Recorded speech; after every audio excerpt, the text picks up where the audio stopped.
हिंदुस्तान की वह जेल जहां से ब्रिटिश हुकूमत अपनी हुकूमत की लाठी चलाती थी। दुनिया की सबसे खतरनाक जेल में से एक। इस जेल में कैदियों के साथ ऐसा सुलूक किया जाता था कि सुनने वाले की भी रूह कांप जाए। यह जेल इतनी खौफनाक थी कि यहाँ पर कैदी रहने से आसान तो आत्महत्या करना समझते थे। जुल्म का आलम यह था कि उन्हें खाना तो दूर हफ्तों तक पानी भी नसीब नहीं होता था। तो आखिर यह कौन सी जेल थी जहाँ पर जाने के बाद कैदी के घर वाले भी उन्हें अपनाने से इनकार कर देते थे, और यह कैदी भी जुल्म को क्यों सहन कर रहे थे, और कौन थे वह लोग जो इन पर इतना अत्याचार कर रहे थे? जानेंगे आज यह सब कुछ इस वीडियो में। बस वीडियो में अंत तक बने रहिएगा, और अगर आप चैनल पर नए हैं तो चैनल को सब्सक्राइब कर लीजिएगा।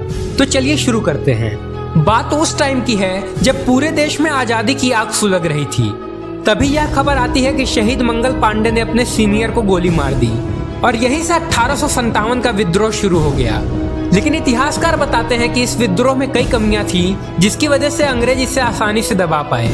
अब अंग्रेजों ने इसे दबा जरूर लिया था, पर इस विद्रोह से भारतीयों के दिल में अंग्रेजों का डर कम हो गया था, और अंग्रेज इस बात को समझ गए थे कि अगर उन्हें अपना यह डर बरकरार रखना है तो उन्हें कुछ बड़ा करना होगा। यह वो दौर था जब इंडियन यह मानते थे कि अगर कोई व्यक्ति समुद्र पार कर ले तो वह अछूत और अधर्मी हो जाएगा। अब अंग्रेजों ने इसी बात का फायदा उठाते हुए समुद्र पार अंडमान आइलैंड पर एक जेल तैयार की, जिसका नाम रखा सेल्यूलर जेल। यह वो जेल थी जहां पर लोग यह मानते थे कि अगर कोई इस जेल में एक बार चला गया तो वह वापस कभी नहीं आएगा, और शायद यही वजह थी कि लोगों ने इस जेल का नाम रख दिया काला पानी। अंग्रेज इस जेल में उन सभी क्रांतिकारियों को डालते थे जो देश की आज़ादी के लिए क्रांति, आंदोलन, विद्रोह, पब्लिक मीटिंग या न्यूज़ पब्लिश करते थे। इस जेल में डालने का कोई भी फिक्स पैमाना नहीं था, मतलब अंग्रेज जिसे चाहे वह उसे इस जेल में डाल सकते थे। जिस भी क्रांतिकारी से उन्हें खतरा लगता था या उन्हें लगता था कि यह आदमी उनके शासन के लिए खतरा बन सकता है, वह उसे काला पानी की सजा देते थे। काला पानी ठीक अपने नाम जैसा ही काला और खतरनाक था।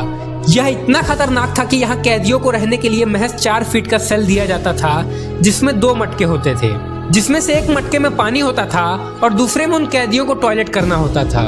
उन्हें खाने के लिए जंगली घास की सब्जी और जंगली चावल दिए जाते थे। गंदगी का आलम तो यह था कि वहाँ इस गंदगी की वजह से कई कैदी अपनी जान गंवा चुके थे। अब आप सबके मन में एक सवाल जरूर आ रहा होगा कि जब इतने बुरे हालात थे तो कोई भी कैदी वहाँ से भागने की कोशिश क्यों नहीं करता था?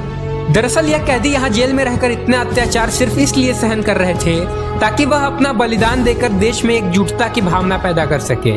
वह यहाँ से भागने की कोशिश नहीं करते थे, बल्कि चाहते थे कि उन पर हो रहे अत्याचार की कहानी देश के बच्चे बच्चे के कानों तक पहुँचे और देश में एकजुटता की भावना पैदा हो, देश में अंग्रेजों के खिलाफ एक गुस्सा पैदा हो।